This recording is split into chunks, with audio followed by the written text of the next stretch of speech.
Hello, everyone, and welcome back to Strength to Strength. Today, we're going to be talking about the second step in our 10-week attached journey, and that is tracking the cycle.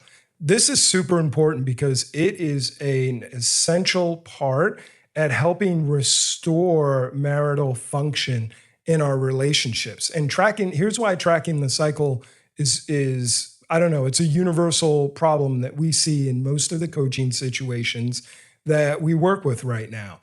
And it comes up like this. A few years ago, maybe over a decade ago, I was at a marriage conference, and the minister who was getting up to speak, he said something that got everyone's attention. He started his class by saying, "My wife and I have only had 3 fights our entire marriage." And everyone in the place went silent. And then he said, "Yeah, but we've had those 3 fights 1,000 times." And everyone laughed, and it was a great icebreaker to the conference. But what he was actually touching on was the truth that we all knew. And that truth was that we all wind up in these repeating cycles in our marriages, and we have a hard time breaking out of them. So what is the first step at resolving these continued conflicts in your marriage? That step is tracking the cycle. When you can track the cycle and you can name the cycle, it gives you more power over it. And I'm going to give us a couple of reasons why today, and you can think about these and pray about them or talk about them with your spouse. The first one is in Ephesians 6, where it says, "For our struggle is not against flesh and blood, but against the rulers, against the authorities, against the cosmic powers of this darkness, against evil spiritual forces in the heavens." Ephesians chapter 6 just words this right. Our battle is not against what it is we think we're battling against. We're going against something deeper.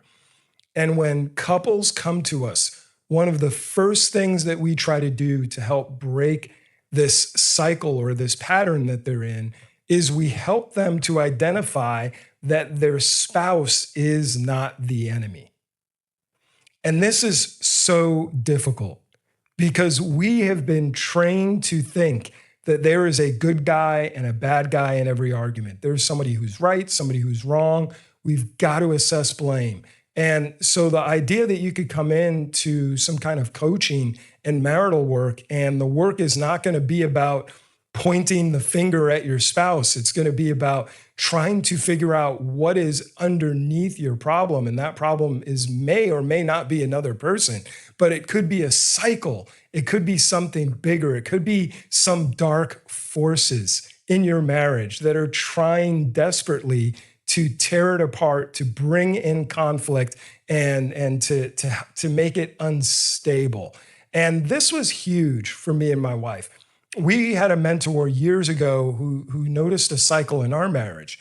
And that cycle was that before we would have big events, usually events where maybe my wife and I were both speaking at, or where she had a lot of responsibilities at, there would be this pressure and this stress that would build up in our marriage. And usually a day before or the day of, we would get into a pretty big argument. We would get into some deep conflict. And we were like, why does this always seem to happen before these events?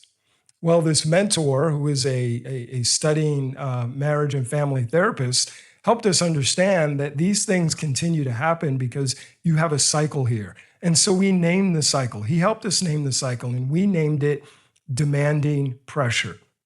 And wouldn't you know, for the next 10 or 15 years, whenever we recognize that particular cycle, we could say to each other, uh-oh, it's not us, it's the demanding pressure. Or I could say to my wife, "Are you feeling demanding pressure?" Or sometimes she would come to me and say, "Alex, what is the demanding pressure that you feel right now?" And this was huge for us because we were able to step out of ourselves and look at the problem, but not looking at our spouse as part of the problem. Does that make sense? I hope that really resonates with everyone who's watching here, because what we initially try to do in our brains is we want so desperately for our spouse to be the problem, because that's an easy fix. If our spouse is the problem, then our spouse needs to change. They're the one bringing stress into my life. And so it's kind of easy. But then what it does is it destroys our bond, our attachment bond, because now we're set against our partner. Think about how much better it would be if we came into the marriage and we identified it is not my partner that is causing this issue, but it is an ongoing cycle that is causing this issue. Now, my partner and I are on the same page. We are teammates trying to get to the bottom of this third thing, which is a cycle that we've deemed the enemy. So it takes the enemy focus, like it'll literally take our spouses out of the crosshairs and it puts into the crosshairs what should be in the crosshairs. And that's the actual problem itself. So is tracking the cycle going to be easy? Is it going to be easy to do this work? It's not easy to do this work.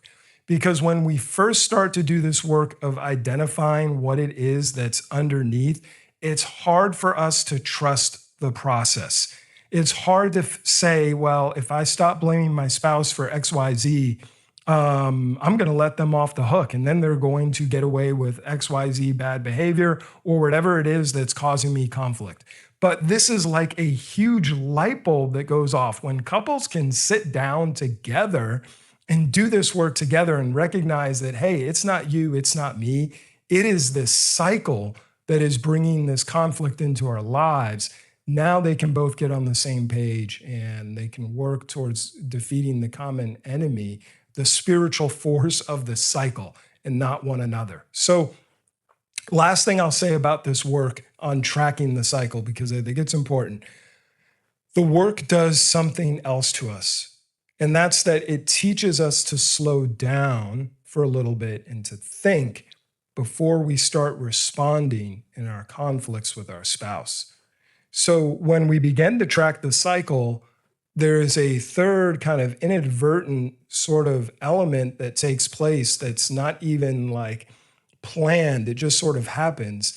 And that's that when we stop and we take time to recognize the cycle, valuable seconds are going on that are allowing our brains to process away from our emotional brain, our triggered brain, our fear brain, and get into our prefrontal cortex brain. It's like an instant path into the prefrontal cortex. Because when you track the cycle and you name it and you start identifying it, now you've instantly created this connection to your prefrontal cortex that recognizes that there is something else going on here that is bringing conflict into the marriage, and it's not my spouse. So anyway, that is the work of week 2 here in Attach. For those of you who are taking the class together with us, I hope this helps. Those couples of ours who we're coaching and you're watching some of these videos on your own, I hope this really helps. And if you've just come across these videos on YouTube and you find them helpful, share them with a friend.